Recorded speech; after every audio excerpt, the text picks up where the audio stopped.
ঠাকুর যে আদৌ অবতার কি না, আদৌ তিনি ভগবান কি না, এই নিয়ে খুব চর্চা চলছে। বৈষ্ণবচরণ এসছেন, সেই চর্চা শেষ হয়েছে। তখন সকলের মধ্যে ঠাকুরের একটা অদ্ভুত রিয়াকশন দেখে প্রত্যেকে মুগ্ধ। সেইখানে 3 ধরনের মানুষ এসছিলেন। এক ধরনের যারা তত্ত্ব বিচার করতে এসেছিলেন শ্রীরামকৃষ্ণদেব অবতার কিনা। দ্বিতীয় ধরনের মানুষ এসেছিলেন যারা শ্রীরামকৃষ্ণকে ডিফেন্ড করতে এসেছিলেন, তাদের যুক্তি অনুযায়ী শ্রীরামকৃষ্ণ অবতার কিনা। আর তৃতীয় ধরনের এসেছিলেন তারা ইধার গঙ্গা তীর মে গঙ্গাজি, যমুনা তীর মে যমুনাজি। তারা এসেছিলেন দেখতে যে কী মজাটা হয়। যদি রামকৃষ্ণ পরমহংস অবতার হিসেবে প্রমাণিত না হয়, তাহলে তাদের অন্তরে খুশির সীমা থাকবে না। তারা যে নিত্য ঠাকুরকে নিয়ে এখনকার ছোট ছেলেরা বলে খিল্লি করে, তারা ভগবানকে নিয়ে যেন মজা করে, সেই মজা করাটা যেন পার্মানেন্ট একটা অধিকার হয়ে যাবে, এইটা হচ্ছে কথা। এই 3 ধরনের ভক্ত এসেছিলেন। যখন প্রশ্ন উত্তর সমস্ত কিছু হওয়ার পর বৈষ্ণবচরণ সিদ্ধান্ত দিলেন যে তিনি অবশ্যই অবতার। মহাভাবের যে প্রকাশ, যা শ্রীকৃষ্ণ চৈতন্যের ভেতরে প্রকাশিত হতো, ঠিক সেই রকম শ্রীকৃষ্ণ চৈতন্যের মতোই তার শরীরে প্রকাশিত হচ্ছে। এবং শাস্ত্রে যে অবতারের যে গুণের কথা বলা হয়েছে, সেই গুণগুলি তার ভেতরে প্রকাশিত আছে। সবাই যখন এটা বিস্ময় দেখছেন, তখন পা দোলাতে দোলাতে ঠাকুর গদাধর বললেন, বাঁচছিলাম বাবা, আমি ভেবেছিলাম আমার বোধহয় শরীর খারাপ হয়েছে। যাকে নিয়ে চিন্তা, তিনি অবতার কি অবতার পুরুষ নন আপনারা হয়তো জানেন না। আমরা যখন স্কুলে পড়তাম তখন একই বছর আমাদের স্কুল থেকে 2 জন জাতীয় পুরস্কার পেয়েছিলেন, যেটা হয় না আর কি। আমাদের যিনি হেডমাস্টার স্যার ছিলেন, তিনি আমাদের স্কুলের হেডমাস্টার হিসেবেই জাতীয় পুরস্কার পান, কিন্তু যিনি অ্যাসিস্ট্যান্ট হেডমাস্টার হয়ে আসেন, তিনি বাগলিগঞ্জ গভর্নমেন্ট হাই স্কুল থেকে আমাদের হেড স্কুলে ট্রান্সফার হয়ে আসেন। যখন এই ঘোষণাটা, তখন তিনি বালিগঞ্জ গভর্নমেন্ট হাই স্কুলে ছিলেন। প্রাইজ নিতে গেলেন, তখন এখান থেকে গেলেন। আমার মনে আছে এই প্রাইজ গিভিং সেরিমনিতে আমরা দাঁড়িয়ে আছি প্রাইজ নেব বলে, লাইন করে দাঁড় করে রেখেছেন স্যারেরা। এমন সময় স্টেজের মধ্যে ঘোষণা করা হয়েছে যে আজকের সভার সভাপতি জাতীয় শিক্ষক নিমাই চাঁদ চক্রবর্তী। স্যার সেই 4 ফুট 10 ইঞ্চি হাইট ছিল, রোগা প্যাকাটি চেহারা, খুব সৌম্য চেহারা ছিল, ধুতি পাঞ্জাবি পরে স্প্রিংয়ের মতো করে চেয়ার থেকে উঠে দাঁড়িয়ে বললেন, আচ্ছা মশাই, জাতীয় শিক্ষকটা কীরকম শিক্ষক? আপনারা বলতে পারেন আমি ওর মাস্টারমশাই, বড়জোর বলতে পারেন প্রধান শিক্ষক, জাতীয় শিক্ষক আমি ওদের নই, আমি ওদের মাস্টারমশাই। দেখুন, এইরকম এই নির্লোভ ব্যাপারগুলো এরকম চোখের সামনে দেখে এসেছি। আমরা যখন গঙ্গাসাগরে আসি, আমাদের ওখানে কয়েকজন জাতীয় শিক্ষক আছেন, এখনকার জাতীয় শিক্ষক। আর কিছু কিছু শিক্ষারত্ন এখন নতুন আবিষ্কার হয়েছে রত্ন পুরস্কারের মধ্যে, শিক্ষারত্ন, যেটা আপনাকেই অ্যাপ্লাই করতে হয়। ওগো দাও গো আমাকে শিক্ষারত্ন দাও, আমি যোগ্য প্রার্থী, হ্যাঁ আমার চেয়ে যোগ্য প্রার্থী জগৎ সংসারের দ্বিতীয় কেউ নেই। তাদের নামের আগে যদি জাতীয় শিক্ষক বা শিক্ষারত্ন না বলা হয়, তাদের সে কি অভিমান, সে কি অভিমান, সে কি অভিমান। এটা হচ্ছে আমাদের জীবকুলের ঘটনা। অবতার পুরুষ তিনি প্রমাণিত হচ্ছেন, তিনি অবতার হয়েছেন, তার রিয়াকশনটা কি? যাক বাঁচা গেল, লোকে বলে আমার শরীরটা খারাপ, মাথাটা পাগল, আমি তাহলে অতটা নই। এই যে দেখুন, এইটা হচ্ছে ফারাক। এই যে ভগবানের জীবনচরিত আমরা এই কারণে বারবার পড়তে বলি, আপনারা বেশিরভাগ ক্ষেত্রে জীবনচরিতগুলো পড়েন না। এমনকি দীক্ষার সময় যে 4টে বই পড়তে হয়, সেটাও অং বং চং করে সে যা পড়েন সে বলে আর দুঃখের সীমা নেই। আমাদের একজন কাকদ্বীপে দীক্ষা নেবেন, তাকে শেষ প্রশ্ন করালো, বেশ ভালোই প্রশ্নের উত্তর দিচ্ছিলেন, যে শ্রীরামকৃষ্ণদেবের একটা উপদেশ বলুন যেটা আপনাকে খুব ছুঁয়ে যায়। তিনি বললেন, মা মাটি মানুষ। আমরা না হাঁ করে তাকিয়ে আছি, যারা ফর্ম ফিল আপ করেছেন তারাও অসভ্যের মতো কি করে হাসছেন। উনি একবার তার মাঝখানে একবার একদম থম মেরে বসে আছে। আসলে উনি বলছেন, আমি বলতে চাইছিলাম টাকা মাটি, মাটি টাকা, কিন্তু অনুপ্রেরণার এমন প্রেরণা যে তিনি বলে ফেললেন যে শ্রীরামকৃষ্ণদেবের সবচেয়ে ভালো উপদেশ, যেটা তার খুব ভাল লাগে, সেটা হচ্ছে মা মাটি মানুষ। এর অর্থ, এগুলোর অর্থ হচ্ছে আমরা খুব গভীরে যাই না, জীবনগুলো পড়ি না। জীবন পড়াটা খুব জরুরি। জীবনগুলো হচ্ছে আয়না। যতক্ষণ না আমি বুঝতে পারবো এই জীবনগুলো আয়না, ততক্ষণ পর্যন্ত আমার কিন্তু জীবন পড়তে ইচ্ছা করবে না। কারণ এই জীবনগুলো আমাকে বদল করে। যেরকম আপনি এইখানে আসার আগে এমনি সময় তো যেমন উমড় ঝুমুর থাকেন, এখানে আসার আগে বেশ কাপড় টাপড় পরে একটু মুখে পাউডার লাগিয়েছেন, আয়না বলে দিচ্ছে না ডান দিকের কানের কাছে একটু বেশি হয়েছে, তখন আপনি আবার এটা বুলিয়ে নিলেন, তখন ডান দিকের কান আর বাঁ দিকের কান সমান হয়ে গেল। এই জীবনগুলো হচ্ছে আমাদের আয়না।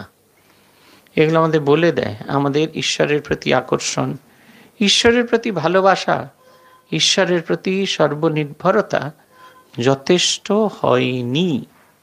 এই কারণে ঠাকুরমা স্বামীজি জীবনী বারবার আমাদের পড়া দরকার। আপনারা হয়তো দীর্ঘ লীলা প্রসঙ্গ বা গম্ভীর মহারাজের জীবনী হয়তো নাও পড়তে পারলেন, অত পড়ার সময়ও নেই, কিন্তু যে 3টে বই, 3টে গ্রন্থ দীক্ষার সময় পড়তে বলা হয়, তার মূল কারণ হচ্ছে যার কাছে যাচ্ছি সে মানুষটা কেমন। যৌথ পরিবারের মেয়ে যেরকম আমাদের নিউক্লিয়ার ফ্যামিলিতে বিয়ে হয়ে আসে, আগেই দেখানো হয় কি সমস্যা, কি সব কিছু বুঝে যাওয়া যায়, কিন্তু তারপরে আস্তে আস্তে থাকতে থাকতে অ্যাডজাস্টমেন্ট, ডিসএগ্রিমেন্ট সমস্ত কিছু হতে হতে একটা সম্পর্ক তৈরি হয়ে যায়। ঠিক সেই রকম এই যে ভগবানের জীবনী এই কারণে পড়ানো দরকার। দেখবেন এই আমরা যে মানুষগুলো, আমাদের যে চেহারাটা, এটা এইখানে একবারে খুব পরিষ্কার করে বোঝা যায়।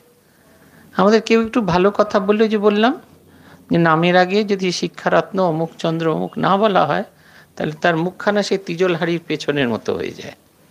আর যাকে নিয়ে ঠিক হচ্ছে তিনি অবতার কি না এটা প্রমাণ করার চেষ্টা হচ্ছে, তিনি বলছেন যাক বাঁচা গেল, তাহলে আমার শরীরটা খারাপ নয়, আমার শরীরটা ততখানি খারাপ নয়। লোকে যে বলে যে আমি পাগল হয়েছিলাম, বলছেন একদম বিস্মিত হয়ে গেছে। কে হচ্ছেন? মথুরানাথ বিশ্ব একবারে বিস্মিত হয়ে আছেন। ঠাকুরের দুশ্চিন্তা যেন কিছুতেই যাচ্ছে না। অবশেষে তিনি শ্রীকৃষ্ণার মনে হলো শ্রীকৃষ্ণ চৈতন্যের যদি তিনি দর্শন পান তাহলে তাকে অবতার বলে মানবে। তাতে তার ওই দর্শন হলো। যখন তিনি শ্রীকৃষ্ণ চৈতন্যের দর্শন পেলেন, গঙ্গা তীরের ভেতর থেকে উঠে এলো সেই চৈতন্য দল, শ্রী চৈতন্য, নিত্যানন্দ এবং পারিষদ বন যাচ্ছে কীর্তন করতে করতে গগন বিদারী, বলছেন এত তীব্র তার সে আওয়াজ, কান ফেটে যাওয়ার মতো, আকাশ ফেটে যাওয়ার মতো। তাকে ঘিরে আবার তিনি ফিরে গেলেন ওইখানে, আবার তিনি রওনা দিলেন ওখানে। এই হচ্ছে কথা। এইখানে গিয়ে আমরা শেষ করেছিলাম। পুতিকার বলছেন তাঁর লীলা ছলে, তাই লীলা ছলে করি গৌরাঙ্গ দর্শন, করিলেন জগতের সন্দেহ ভঞ্জন। তিনি নিজের জন্য করলেন না, জগতের আগামী দিনের মানুষের, আমাদের জন্য, আমরা যারা প্রতি মুহূর্তে সন্দেহ প্রকাশ করি তার জন্য।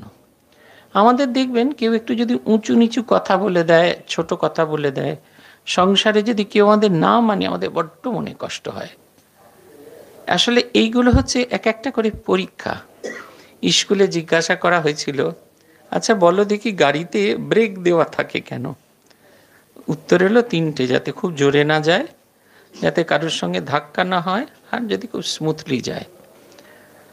তিনি বললেন, কিন্তু সব সেরা উত্তর যেটা হলো সেটা বলল যে আসলে ব্রেক দেওয়া হয় যাতে খুব স্মুথলি সবাইকে পাশ কাটিয়ে একেবারে লক্ষ্যে সবার আগে পৌঁছানো যায়।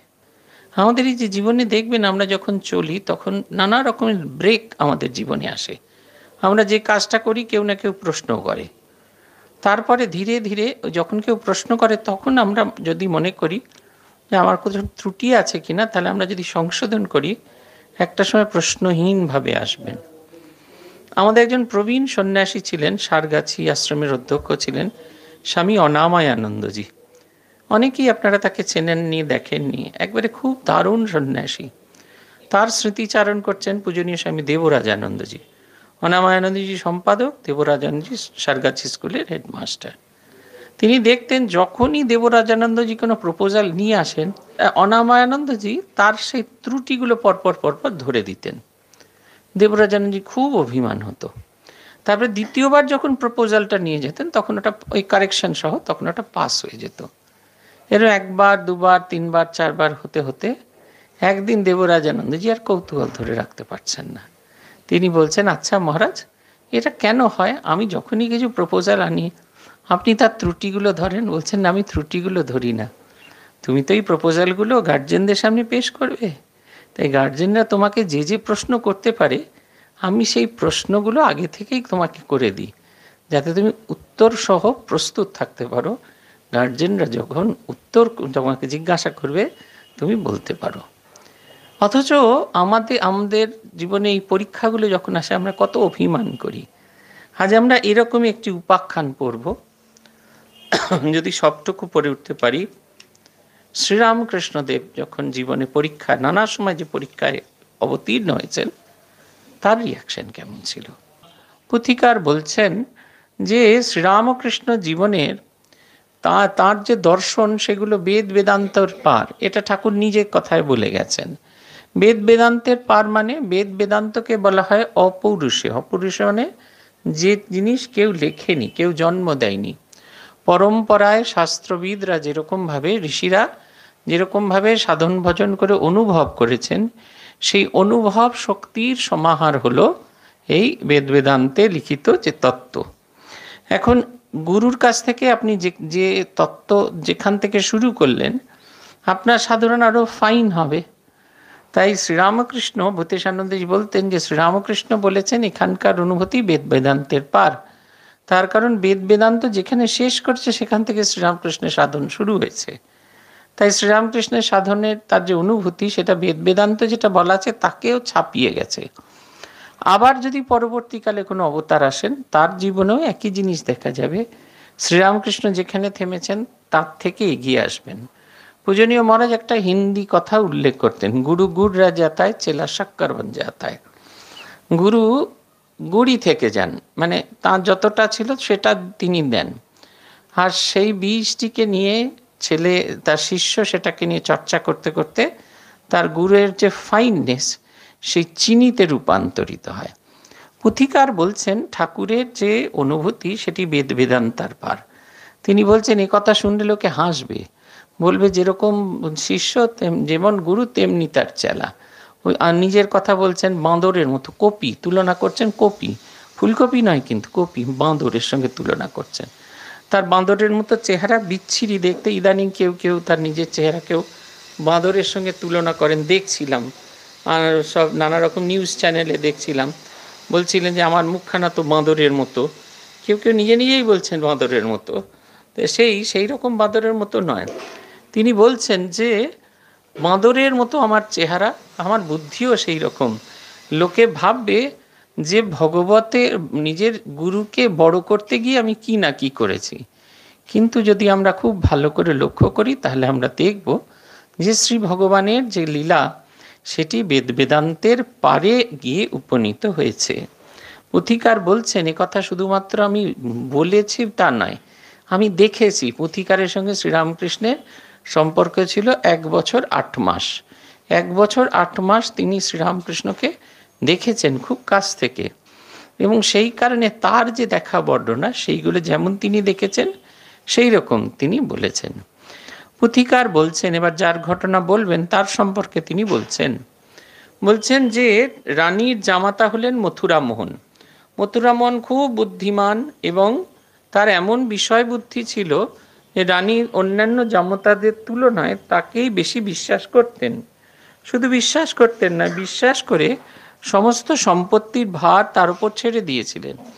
সেও সেই যে চারানাটি পেয়েছিলেন সেটিকে 100 টাকায় রূপান্তরিত করে ফেলেছেন। তার প্রচুর ভীষণ পরিশ্রম করতে পারেন, অসম্ভব বিষয় বুদ্ধি। কিন্তু সবচেয়ে বড় গুণ যেটার কথা বলছেন, তার কামিনী কাঞ্চন আকর্ষণ, এটা খুব তীব্র রকমের ছিল। শারীরিক যে কামনা এটা তার তীব্র রকমের ছিল, কিন্তু একই সঙ্গে একটা সংযম বোধ ছিল। বলছেন বুদ্ধি নষ্ট কর্ম নষ্ট যদিও ঘটে না।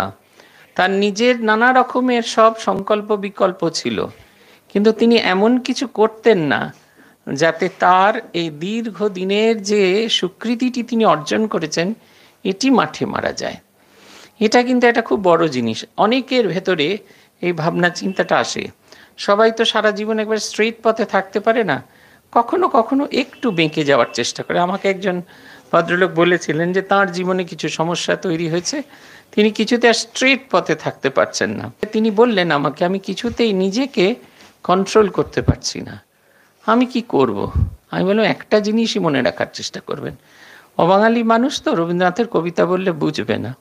তাই তাকে বললুম, এই যে আপনি এত বছর ধরে, 50 বছর বয়স হয়েছে তো, এত বছর ধরে তিল তিল তিল তিল তিল তিল করে আপনার এই যে একটা স্বীকৃতি তৈরি করেছেন, জগতের কাছে একটা ইমেজ তৈরি হয়েছে, যখনই কিছু খারাপ কাজ করতে যাওয়ার ইচ্ছে হবে তখনই মনে করবেন এই যে আপনার যে স্বীকৃতি, আপনি একটা খারাপ কাজ করবেন যে কাঁচে ঢিল মারার মতো হবে, ঝনঝন ঝনঝন করে ভেঙে পড়বেন, আপনা আপনি ঠিক হয়ে যাবে। রবি ঠাকুর বলছেন, কখনো বিপথে যদি ভ্রমিতে চাহে এর দি, অমনীয় মুখ হেরি সরমেশে হয় সারা। এই কারণে আমাদের সবসময় একটা আদর্শকে ধরে রাখাটা খুব প্রয়োজন আছে। আদর্শকে ধরে রাখলে দেখবেন আমাদের জীবনে কখনো পতন হবে না। শ্রীরামকৃষ্ণদেব বর্ণনা করছেন, বলছেন ওই যে সেই খেলে না, ঘুরে ঘুরে বেড়ায়, কিন্তু মাঝখানে লাঠিটাকে ধরে রাখে, ওই লাঠিটাকে ধরে রাখলে আমরা কখনো পড়ে যাব না। বলছেন এটা তার নিজের ভেতরে ছিল, অবতার পুরুষ এমনি এমনি ভালোবাসতেন। বলছেন বুদ্ধি নষ্ট কর্ম নষ্ট যদিও কখনো ঘটে না। কখনো তার এই ঘটনা ঘটতেন, তিনি এমন কিছু করতেন না যাতে তার জন্য রানীমা বা তার এত বছরের যে এত বছরের স্বীকৃতি সেটা নষ্ট হবে। এটা কিন্তু খুব শিক্ষণীয় জিনিস। পথিকার লিখছেন, এর মথুরা মোহনের মনের মধ্যে আচমকা এক একটা জিনিস আসতো। আসলে আপনার এমপ্লয়ি, আপনার কাজের লোক, সে যদি খুব আধ্যাত্মিক দিক দিয়ে স্ট্রং হয়, এটা আমাদের মেনে নেওয়াটা খুব কঠিন হয়ে যায়। আপনার কাজের লোক সকাল থেকে সন্ধেবেলা অবধি কাজকর্ম করে মাধ্যমিক যখন ফার্স্ট হয় আর আনন্দবাজার পত্রিকার প্রথম পাতায় যখন তার ছবি দেখেন, তখন যতটা না আপনার আনন্দ হয় তার চেয়ে বেশি জ্বালা হতে থাকে। এটা দেখবেন, এটা খুব স্বাভাবিক। হ্যাঁ, আমরা কিছুতেই চাই না যে এরকম হোক। আরে তার কর্মী, প্রত্যেক মাসে মাসে তাকে 8 টাকা করে বেতন দিতে হয়, সেই লোকটা কিনা অবতার, এটা যেন কিছুতেই মেনে নিতে পারছেন না মথুরানাথ। তাই মথুরানাথের মনে হলো যে এর একটু পরীক্ষা করে দেখি, এর সত্যিকারে একেবারে কাম বিরহিত কায়া কিনা, জানিতে বৃত্তান্ত হইল একান্ত কামনা, তিনি সত্যি সত্যি আকুমার ব্রহ্মচারী কিনা এটা জানবার তার ইচ্ছা হলো। মথুরানাথ জানতেন কোথায় সব রসজ্ঞ রসিকারা আছেন, তাদের মধ্যে একজন লক্ষ্মণ বাইকে গিনে তিনি ধরলেন। লক্ষ্মণ বাইকে তিনি বললেন, তার সঙ্গে ব্যবস্থা হলো। আরও এইরকম লক্ষ্মণ বাই তো ছিলই, তার সঙ্গে আরও এরকম 16 জন বাই তারা যুক্ত হলেন। মূল গল্পে কিন্তু আছে 18 জন বাই সব শুদ্ধ। সেই 16 জন বাই আর লক্ষ্মণ বাই তিনি জুড়লেন। তাঁরা বললেন যে ঠিকঠাক করবে, কিন্তু মথুরের ভয় আছে, একেবারে নিঃসংশয় হতে পারছেন। মথুর বলছেন যে তোমার পেশেন্ট কিন্তু খুব সাংঘাতিক মানুষ। বলছেন ভাঙিয়া প্রভুর কথা সবিশেষ কয়, তেজোজ্জ্বল ব্রহ্মচারী ব্রাহ্মণত নয়। কাজ করবে করবে কিন্তু ভাবনা চিন্তা করে করো।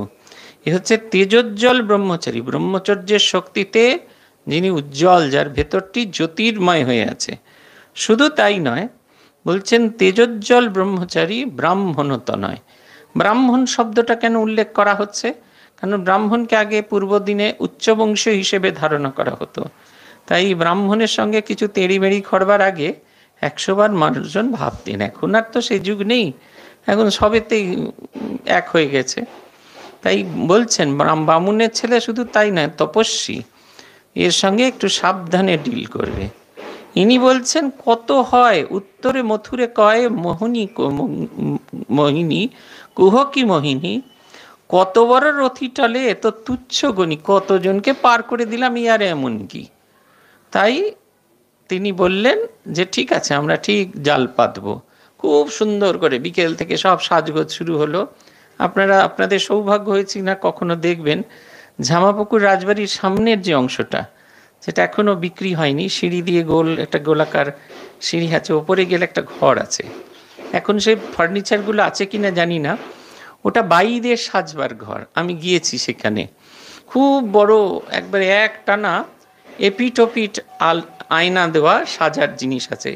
আর নিচে লম্বা লম্বা ড্রয়ার আছে, তাতে সব জামা কাপড় রাখার জিনিসপত্র, সব সাজের জিনিস রাখার জিনিস আছে। এবং ওই যে বেলজিয়াম গ্লাসগুলো ধরে রাখার জন্য যে পিলারগুলো আছে, সে সবটুকুতে হাতির দাঁতের কাজ করা আছে। শুধু ওইখানেই শেষ নয়, বাইরের লোকের যাতে কৌতূহল না হয়, অথচ ডে লাইটে মেয়েরা সাজতে পারে, তার জন্য দেখবেন বাইরে থেকে দেখলে ওটা বুঝতে পারেন, রঙিন কাঁচ লাগানো আছে। কাঁচগুলো এমনভাবে লাগানো আছে বাইরে থেকে আপনি কিচ্ছু দেখতে পাবেন না, অথচ বাইরের আলো পূর্ণভাবে ওখানে এসে ওই আয়নাগুলো এমন করে ফিট করা আছে, তাতে রিফ্লেক্টেড হয়ে তারা সাজতে বুঝতে পারেন। তারা খুব সাজগোজ করে তৈরি হয়েছেন, বেনারসি টেনারসি পরে, অলঙ্কারাদি পরে তৈরি হয়েছেন। আর ঠাকুরও তৈরি হচ্ছেন পরীক্ষা দিতে। আমাদের ছেলেপুলেদের আমরা যেন পরীক্ষা দিতে নিয়ে যাই, মথুরা মন পরীক্ষা দিতে নিয়ে যাচ্ছেন, বেড়াতে নিয়ে গেছেন ঠাকুরকে। ফিটন গাড়িতে তোলা হয়েছে, আর তাতে খুব সুন্দর সাদা উচ্চশ্রবার মতো সুন্দর সাদা দুটো অশ্ব লাগানো হয়েছে। আর ঠাকুরকে নিয়ে তিনি চলেছেন। এত জোরে গাড়ি চলেছে, আধ ঘন্টার পথ কয়েক মিনিটের মধ্যে অতিক্রম করে চলেছেন। সেই ফুরফুরে হাওয়ায় ঠাকুরকে খুব হাওয়া খাওয়াতে খাওয়াতে নিয়ে আসছেন তারা। আর চতুর্দিকে মানুষজন হাঁ করে দেখছে। মথুরানাথের গাড়ি এসে খুব সুন্দর করে সাজানো, তাতে সোনার সব জল দিয়ে সব আঁকাজোকা করা। লোকে এরকম গাড়ি দেখেনি। তার উপরে এই ঘোড়া দুটো যে গতিতে চলেছে রাজপথের মধ্যে দিয়ে, সবাই সরে সরে পথ করে দিচ্ছেন। আর তার মধ্যে দুটি উজ্জ্বল জ্যোতিষ্ক বসে, এক মথুরানাথ আর এক শ্রীরামকৃষ্ণ। অবশেষে হাওয়া টাওয়া খাইয়ে মথুরানাথ বউবাজারে এসে উপস্থিত হয়েছেন। ঠাকুর কিন্তু বুঝে গেছেন, তাকে নিয়ে খেলা খেলতে বেরিয়েছে মথুরানাথ। মা যেরকম বুঝে যান, আমরা মায়ের সঙ্গে কত রকমের শয়তানি করার চেষ্টা করি না, যে 5 পয়সা এপাশ ওপাশ। আপনাদের আর মনে আছে কিনা জানি না, আমার খুব মনে আছে। বাজারের 5 পয়সা এপাশ ওপাশ যদি কোনো রকমে ব্যবস্থা করা যায়। আজকে এই আর্যকন্যা স্কুলের সামনে দিয়ে আসছিলাম, দেখছিলাম, আর ভেতরটা একদম হু হু করছিল। সব সেই হজমির গুলি হেনা তেনা ব্ল্যাক কারেন্ট এসব নিয়ে বসেছে, আর ভেতরটা দেখে হু হু করছিল যে আমিও যদি একটু ওরকম খেতে পেতাম। খেয়েছি আজকে। এই চাটের দোকান আছে না টপ স্ট্রিটে, ওইখানে দাঁড়িয়ে গাড়ি থামিয়ে খুব ভালো করে আমরা খেয়ে গাড়ি ফেরত পাঠিয়ে দিয়ে ছেলেবেলার স্মৃতি চাটতে আসছিলাম। কিন্তু আর্যকন্যা স্কুলের সামনে এসে একদম হু হু করছে। আমরা সেই কত কায়দা করতাম, সেই একটুও যেন কোথাও না পড়ে দেখে খেতাম, কিন্তু ঠিক সেই ধরা পড়ে যেত। মায়েরাও জানতেন, মায়েরাও আমাদের লজ্জা নিবারণ করতে কখনো সেটা বলতেন না। সেই ড্রেনের জলের আইসক্রিম আগে যে পাওয়া যেত কমলা লেবুর, সেটা খাওয়ার পর আমরা এত বোকা ছিলাম, খুললেই জিভ লাল হয়ে যাবে, সেটা বুঝতেও পারতাম না। মায়েরা যেন আমাদের এই ত্রুটি দেখেও যেন আমাদের খেলতে সাহায্য করতেন। অবতার ঠিক মায়ের মতো, তিনি যেন খেলতে সাহায্য করছেন। বলছেন তিনি ভক্তবৎসল তিনি, ভক্ত তার প্রাণ, যথাতথা ভক্ত সঙ্গে সদা বিদ্যমান। বলছেন ভক্ত তার প্রাণ, তাই যেখানে ভক্ত সেখানে তিনি সদা সর্বদা সেখানে বিরাজ করছেন। শ্মশান মশান অকুল পাথার সর্বত্র, যেখানে কোথাও ভগবান নেই এরকম জায়গাটা নেই। জগৎ সংসারে আমাদের সবাই ছেড়ে চলে যাবে, যাদের আজকে মনে হচ্ছে এদের ছাড়া জীবন চলবে না, এদের জীবন বাঁচবে না, সবাই একে একে চলে যাবে, কিন্তু তিনি ঠিক থাকবেন। বাবা মা ভাই বোন পুত্র সন্তান স্বামী স্ত্রী যে যা সম্পর্কেই হোক, যতই আমরা যদিদং হৃদয়ং তব তদস্তু হৃদয়ং মম বলে একবারে 7 পাক বেদে 7 জন্মের তপস্যা খাই, কিন্তু এক জন্মেতেই কখন টুস করে চলে যাবে আমরা কেউ জানতে পারবো না। কিন্তু ভগবান কোনো অবস্থাতে কখনো আমাদের সঙ্গে ছাড়েন না। সেই কারণে ছাড়েন না বলে, তিনি এত সস্তার মানুষ বলে তার সঙ্গে আমরা খুব সস্তার খেলা খেলি, এবং তিনিও আমাদের সঙ্গে সেই সস্তার খেলার সঙ্গী হন। যখন দামি খেলা খেলি তখনও সেই দামি খেলার সঙ্গী হন। যখন জপ ধ্যান করি, তাকে ডাকি, অন্তরে তাকে চিন্তা করি, অন্তরে তার লীলার কথা ভাবি, সেই দামি খেলাতেও যখন হয়, তেমনি তাকে যখন সন্দেহ করি, তার সম্পর্কে অনাস্থা প্রকাশ করি, তখনও কিন্তু তিনি সর্বাবস্থায় আমাদের সঙ্গী হন। এখানেও ঠিক তাই। এত দেখেছেন মথুরানাথ, এত দেখেছেন, কিন্তু যেন তার সন্দেহ ঘুরছে না। আসলে শ্রীরামকৃষ্ণের এটা লীলা আমাদের মতো আগামী দিনের মানুষের জন্য, যারা 100 বার দেখলেও সন্দেহ করব, কেনার পরও আমরা সন্দেহ করতে থাকি। প্যাকেট এসেছি, যে সেদিনকে দেখছিলাম এই মাঝে মাঝে সব ওই ছোট ছোট রিল আসে না, তাতে দেখছিলাম যে এক হাতে দুটো জলের বোতল আর এক হাতে 2 কেজি চালের ডালের ইয়েটা নিয়ে, প্যাকেটটা নিয়ে মিসেস মণ্ডল একবার এদিকে নাচছেন একবার এদিকে নাচছেন। তা স্বামী জিজ্ঞেস করছেন, তোমার মাথাটা খারাপ হয়ে গেলে? বললো না না, মাথাটা ডালের বোতল না, আলুর প্যাকেট, 1 কিলো আলু আনতে দিয়েছিল, গতবার 10 পিস ছিল, এবারে 6 পিস আছে। তাই তিনি আঙুলে এইটা নিয়েছেন আর এখানে জলের বোতল নিয়ে একবার ডান দিকে নাচছেন একবার বাঁ দিকে নাচছেন। একবারও দেখছেন না আলুর সাইজগুলো বড়, তিনি গুনছেন, গতবার 10 পিস ছিল, এবার 6 পিস আছে। এই যে যুগের যে মানুষ, এই যে নতুন যুগের মানুষ, যারা প্রতি কথায় নিজের বাপ মাকেও সন্দেহ করে থাকে, যাদের কাছে জন্ম নিয়েছি তাদের, যারা পালন করেছি, যাদের বড় করেছি তাদেরও সন্দেহ করে থাকে, সেখানে অবতার তো কোন ছাড়। তাই তিনি যেন তাদের জন্য, আগামী দিনের মানুষের জন্য স্বেচ্ছায় এই পরীক্ষাগুলো দিতে রাজি হয়েছেন। তাই বলছেন যে সম্পদে বিপদে সখা সঙ্গে রেতে দিনে, কখনো অদৃশ্যভাবে নয়নগোচর, কখনো প্রত্যক্ষ রূপে আঁখির উপর। কখনো অদৃশ্যভাবে তিনি আমাদের মধ্যে থাকেন, আবার কখনো আমাদের চোখের সামনে থাকেন, কিন্তু কখনো কোনো অবস্থাতে তিনি আমাদের ছেড়ে যান না। পুথিকার এবার লিখছেন, ধীরে ধীরে ঠাকুরকে ঘরের মধ্যে ঢুকিয়ে দিয়ে মথুরামন পালিয়ে গেলেন। সে এক অদ্ভুত সভাঘর তৈরি হয়েছে, ঘরের মাঝখানে একটা প্রদীপ প্রজ্বলিত হয়েছে, তাকে ঘিরে ওই রাশি রাশি মহিলারা, 17 জন মহিলা দাঁড়িয়ে আছেন। তারা নানা রকমের অলঙ্কারে সুশোভিতা হয়ে আছেন। তাদের কানের সেই পাথরের যে অলঙ্কার, গায়ের সেই অলঙ্কার, সেগুলো চিকমিক চিকমিক করছে। প্রায় ঘনান্ধকার ঘরের ভেতরে শ্রীরামকৃষ্ণের মনে হলো যেন আকাশের মধ্যে তারকারাজি দাঁড়িয়ে আছে, এবং তার সামনে 17 জন মাতৃকা, মা কালীর 17টি রূপ তার সামনে নানা রূপে দাঁড়িয়ে আছে। কারণ প্রত্যেকে আলাদা আলাদা রকমের সেজেছে, আলাদা আলাদা রকমের মন রাঙাতে হবে। তাই তার মনে হতে থাকলো যে 17টা মেয়ে নয়, জগন্মাতা 17টি রূপ ধারণ করে তার সামনে এসেছেন। তিনি আবেশে গান গাইতে শুরু করলেন। এরা ব্রহ্মচর্য হরণ করবেন ঠিক করছিলেন। ঠাকুরের যখন গাইতে শুরু করছেন গভীর ভাবাবেশে, তখন তার নিজের এই শরীরের এই কাপড়গুলো আর তার রাখতে ইচ্ছা করছে না, একটা একটা একটা করে খুলতে শুরু করেছেন।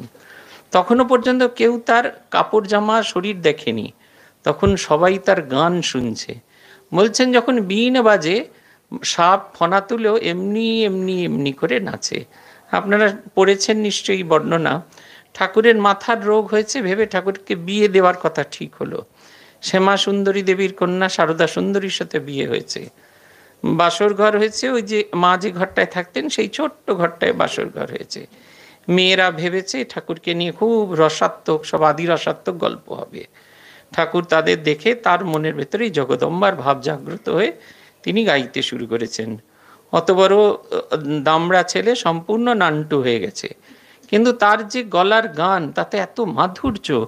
ওই ঘরের সামনে বরযাত্রী কনে যাত্রী সব খেতে বসেছেন, সেই খাবার সবার মুখের ভেতরে, আর হাতটা পাতের ওপর থেকেছে, সবাই স্থির হয়ে দেখছেন, স্থির হয়ে গাইছেন। কেউ পরিবেশন করছেন না, কেউ কিচ্ছু করছে না, যে যেখানে ছিলেন সে সেখানে দাঁড়িয়ে ঠাকুরকে ওইভাবে দেখছেন। সবচেয়ে বিস্ময়াবতী হলেন শ্যামা সুন্দরী দেবী। তিনি এক গলা ঘোমটা দিয়ে ছেলেপুলেদের সামনে আসতেন, আর তখনকার দিনে মেয়েরা জামা পরতেন না, তাই কোনো রকমে সেই গাঁটগুট দিয়ে কাপড় পরতেন। তিনি রান্না করতে করতে, তখনকার দিনে কেচারিং সার্ভিস ছিল না, তিনি রান্না করছিলেন, রান্না করতে করতে ছুটতে ছুটতে চলে এসেছেন।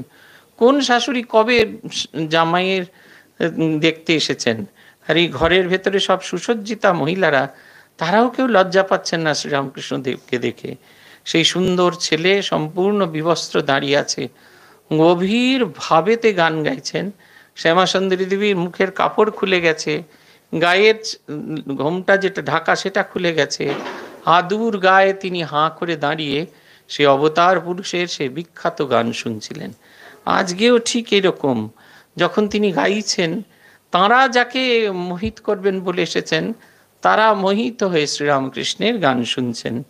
পুথিকার লিখছেন, তা সেই তিনি গান গাইবেন বলে কি দেখে এত যে মধুর, এত যে মাধুর্য এলো, কি দেখে এলো? বলছেন ঠাকুরের চেহারার বর্ণনা করতে গিয়ে বলছেন, প্রথম, কাঞ্চন বরণ অঙ্গ কান্তি সমুজ্জ্বল লাবণ্য সৌন্দর্য মাখা শ্রীমুখমণ্ডল। তার গায়ের রং কিরকম ছিল? কাঞ্চন বরণ অঙ্গ, সোনার মতো গায়ের রং। মা বর্ণনা করেছেন হরিতালের মতো, মানে কমপ্লেক্সন একবারে ধবধবে সাদা নয়, হলদেটে ধরনের, উইট কালারের। এখন যারা বিউটি ট্রিটমেন্ট করেন তারা বলছেন গমের মতো ঠাকুরের গায়ের রংটা ছিল। আর কি বলছেন? লাবণ্য সৌন্দর্য মাখা শ্রীমুখমণ্ডল। তার মুখ এত সুন্দর ছিল, এত সুন্দর ছিল, তাতে এমন একটা লাবণ্য মাখা, দেখে মনে হচ্ছিল যেন বারবার তার দিকে চেয়ে থাকি। ঈশত বঙ্কিম আখি বাল্যভাবে ভরা নিরুপম আখি রাজ্যে আখিরও চেহারা। ঠাকুরের চোখ একটু বাঁকা, কান যেখানে শেষ হয়েছে, চোখটা যেখানে শেষ হয়েছে সেখান থেকে কান শুরু, তার আগের অবধি ঠাকুরের চোখটা একদম বাঁকা, একবারে দেখবেন এরকম করে এরকম আঁকা, মাঝখানে কাটা, অপূর্ব সে চেহারা। আর সেই চেহারার ভেতরে একটা অদ্ভুত ধরনের শিশুসুলভ আনন্দ আছে। পূজনীয় আত্মস্থানীর যত বয়স হয়েছিল তত আমরা মহারাজকে বোকা বানাতাম। একবার মহারাজ এই ঘটনা আপনাদের বলেছি, সিংহাসনের মধ্যে ফুল দেওয়া আছে, রোজ 2-4টে করে ফুল পড়ে যায়, আর মহারাজ এসে সেই ফুলগুলোকে দিয়ে আবার ভরে দেওয়ার চেষ্টা করেন। প্রথম কথা, ম্যাচিং হয় না, অন্যরকম ফুল হয়, আর মহারাজেরও বডি ব্যালেন্স পাওয়া যায় না। তাই আমরা একটা অদ্ভুত উপায় অবলম্বন করেছিলাম, ছোট্ট ছোট পেরেক সারা সিংহাসন জুড়ে লাগিয়ে দেওয়া হয়েছিল, আর তার মধ্যে ওই ফুলগুলো লাগিয়ে দেওয়া হয়েছে। মহারাজ এসে বলছেন, দেখ আজকে একটাও ফুল পড়েনি। আমরা বললাম, হ্যাঁ মহারাজ, একটাও ফুল পড়েনি। মহারাজ অর্ঘ্য দিচ্ছেন, মাকে অর্ঘ্য দেওয়ার পর মায়ের ছবির পাশে একটা এরকম কলকা মতো ছিল, সেটাকে ধরিয়ে এমনি এমনি করে নাড়াচ্ছেন, একটাও ফুল পড়ছেন না। বাচ্চা ছেলে ভুল করতে গিয়ে ধরা পড়লে যেরকম চোখ টেপে, সেরকম চোখ টিপে বলছেন, দেখ একটাও ফুল পড়লো না। এই ঘটনাটা বলার কারণ হচ্ছে আপনারা যাতে একটা আইডিয়া করতে পারেন যে ঠাকুরের চোখটাই কীরকম। ওই যে বাচ্চা ছেলেদের একটা যে দুষ্টু মেখানো ইয়ে থাকে, ঠিক সেই রকম একটা চোখ, অপূর্ব সুন্দর চোখ। ঈশত বঙ্কিম আঁখি বাল্যভাবে ভরা নিরুপম আঁখি রাজ্যে আঁখিরও চেহারা। এইটা একটা দেখার জিনিস। তিনি দেখছেন অথচ তার দৃষ্টিটাই জগতের ভেতরে নেই। আত্মস্থানজি আর একটা উদাহরণ দিই। মহারাজ দীক্ষা দিতে এসছেন শীতকালে, শীতকালে ঘরে কার্পেট পাতা হয়েছে, কোনোভাবে মহারাজের পা একটু পিছলে গেছিল। মহারাজ আমার হাতের এই অংশটা খপ করে ধরেছেন ব্যালেন্স রাখার জন্য। তার আগে অবধি আমি কোনো দিন দীক্ষার সময় প্রায় বছরখানেক সাহায্য করছি, দীক্ষার সময় মহারাজের দিকে তাকানোর সময় হতো না, কারণ আমাদের তখন একটাই ছিল কতক্ষণে মহারাজ বসবেন আর কি, মহারাজ যতক্ষণ দাঁড়িয়ে থাকতে পারবেন না, বসবেন। তো সেদিন যখন আমার হাতটা ধরলেন তখন আমি মহারাজের দিকে তাকালাম।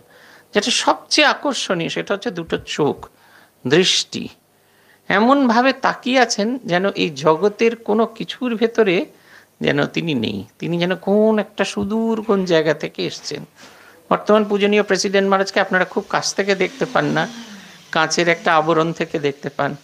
আমাদের সুযোগ হয় কাছে যাওয়ার, যেহেতু ওনার কাছে কাজ করেছি খুব কাছে যাওয়ার সুযোগ হয়। উনি কখনো কখনো আমাদের নিয়ে মজা করেন, খুব আস্তে বলেন, কিন্তু দৃষ্টিটা দেখবার মতো। উনি আমার সঙ্গে কথা বলছেন, সব কিছু করছেন, কিন্তু মনে হচ্ছে যেন একটা অন্য কোনো রাজ্যে বিচরণ করছে। তা দেখার দৃষ্টিটাই জগতেই যেন তিনি নেই, এই জগতের তিনি বাইরে চলে গেছেন। তুলির না হয় শক্তি আঁখিতে সে ঠাম, ভাণ্ডারে অভাব বর্ণ নিজে বিধিবাম। বলছেন সে আমাদের সেই এই যে গোটা যে চেহারাটা, এটা দেখতে কেমন, এটা কল্পনা করার মতো যে রং দরকার হয়, তো আমরা রং দিয়ে দেখি। তো এই আপনাদের যে দেখছি রঙিন দেখছি, আমার যদি রং দেখার ইয়ে না থাকতো, শক্তি না থাকতো, সব সাদা কালো দেখতাম আপনাদের।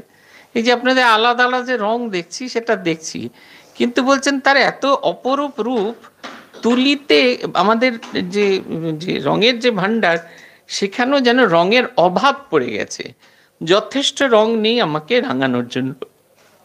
কেমন ছিল ঠোঁট?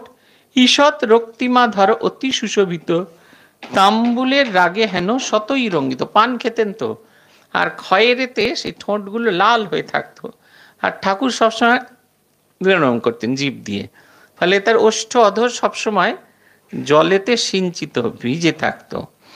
আছে কিবা তুলনার গঠন গ্রীবার, তার গলার গঠন এটা সুরেশচন্দ্র মিত্রের একটা স্মৃতি কথাতে আছে। সুরেশচন্দ্র মিত্র কিছুতেই ঠাকুরের সঙ্গে দেখা করবেন না, আর তাকে নিয়ে এসেছেন আমাদের রামচন্দ্র দত্ত, মনমোহন মিত্র, এটা তাকে ধরে নিয়ে এসেছেন। আসার সময় তিনি বলেছেন যে ঠাকুরকে যদি গিয়ে দেখি, তোমার পরমহংসকে যদি দেখি, তাহলে গানটা উল্টোপাল্টা করলে কানটা আচ্ছা সে মুলে দিয়ে চলে আসব।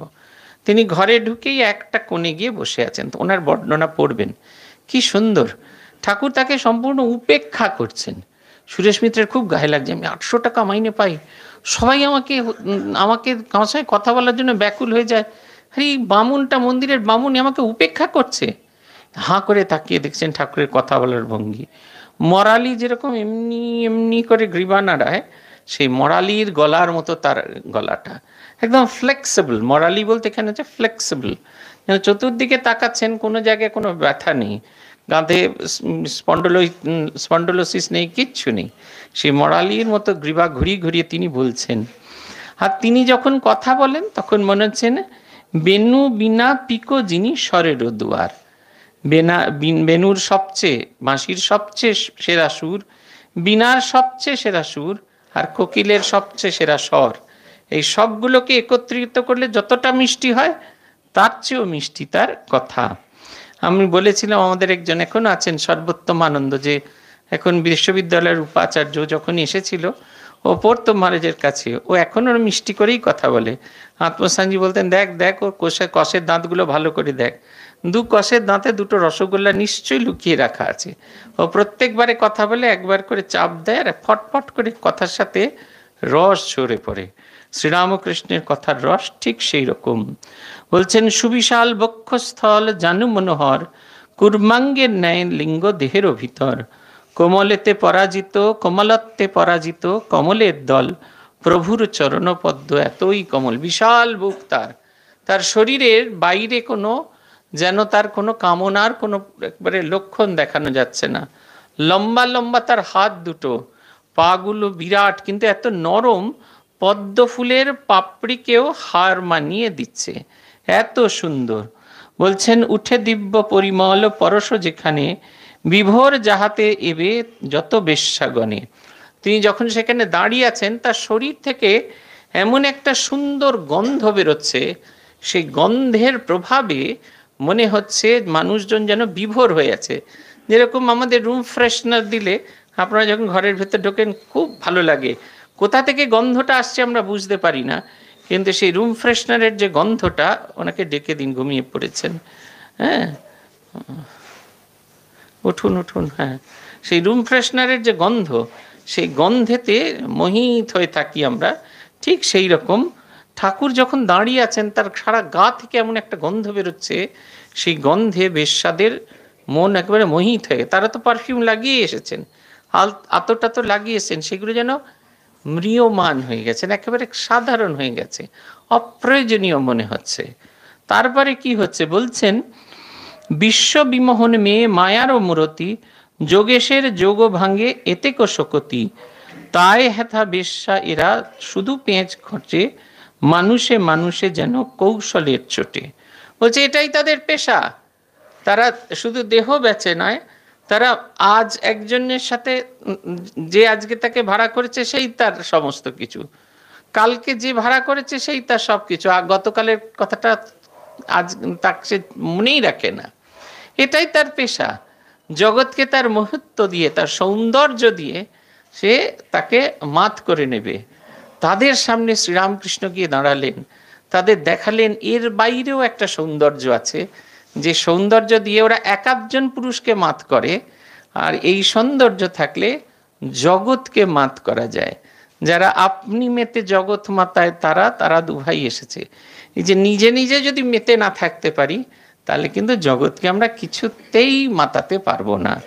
পুথিকার বর্ণনা করছেন, এমন সময় তিনি গাইতে গাইতে গভীর ভাবাবেশে তার সমস্ত শরীর শিথিল হয়ে গেছে, শান্ত হয়ে গেছে, তিনি অজ্ঞান হয়ে পড়ে গেছেন। মেয়েরা তো এরকম আগে কখনো দেখেনি, তারা গায়ে লোকে তাদের পয়সা ছুঁড়ে, তারা নাচে তাদের লোকে পয়সা ছুঁড়ে, তারা রাত কাটায় তাদের দেখে লোকে পয়সা ছুঁড়ে, কিন্তু এত অদ্ভুত মানুষ এই গাইতে গাইতে গাইতে গাইতে সম্পূর্ণ অজ্ঞান হয়ে গেছে। কিন্তু সে যখন সম্পূর্ণ অজ্ঞান হয়ে মেঝেতে পড়ে আছে, তখন তাকে দেখে এই যে যারা পতিতা, তাদের হৃদয়ের মাতৃভাব জাগরণ ঘটেছে। কেউ জল নিয়ে এসে জলের ছিটা দিচ্ছে, কেউ সে বেনারসির আঁচল যেটা পড়ে সে মনে করছিল জগৎ ঠাকুরকে মোহিত করবে, তাই দিয়েই সে বিজন করতে আরম্ভ করেছে। আর এই হইচই হচ্ছে, সবাই কাঁদছে, ফুকুরিয়ে কাঁদছে যে তারা কেউ কিছু করতে পারছে না, তারা কি ভুল করতে চলেছিল এই ভেবে অনুশোচনায় কেউ কেউ কাঁদছে। এমন সময় মথুরানাথ দেখলেন খুব বিপদ। তিনি ধীরে ধীরে এলেন, ঠাকুরের একটু চৈতন্যতে কোনো রকমে ধরে বেঁধে ঠাকুরকে ফিটনে তুলে দে দক্ষিণেশ্বরে। এই ঘটনাটা অনেক আগেকার ঘটনা, ঠাকুর তখন সুস্থ, 1860-এরও আগেকার ঘটনা। আর এর কিছু বছর পরে ঠিক একই রকম ঘটনা ঘটল আরেকজনের জীবনে। আমরা সেইটা দিয়ে আজকে আমাদের পাঠ শেষ করব। এই ঘটনাটা ঘটে 3রা বা 4ঠা নভেম্বর 1901 সালে। যার স্মৃতিকথা থেকে আমরা নেব তার নাম হচ্ছে ম্যাডাম এমা কালভে। তিনি তার স্মৃতিকথায় লিখছেন, সেদিন উপস্থিত ছিলেন স্বামী বিবেকানন্দ, মাদাম এমা কালভে, জোসেফিন ম্যাকক্লাউড। এটা আমরা নিয়েছি যুগনায়ক বিবেকানন্দের 3য় খণ্ড থেকে। না, এটা যুগনায়ক বিবেকানন্দের ওই প্রাচীন সংস্কৃতির সন্ধানে, এটা খুব সম্ভবত 2য় খণ্ডেতে আছে, পৃষ্ঠা 289 থেকে নেওয়া। আমরা স্মৃতি কথাটা পড়ি। ম্যাডাম এমা কালভে বলছেন, দেখুন কি অদ্ভুত মিল খুঁজে পাবেন। একদিন আমরা কায়রোতে পথ হারাইলাম, বোধহয় আমরা বড় বেশি রকমের গল্পে মাতিয়া গিয়াছিলাম। আমরা মানে স্বামীজি, এমা কালভে আর জোসেফিন ম্যাকক্লাউড।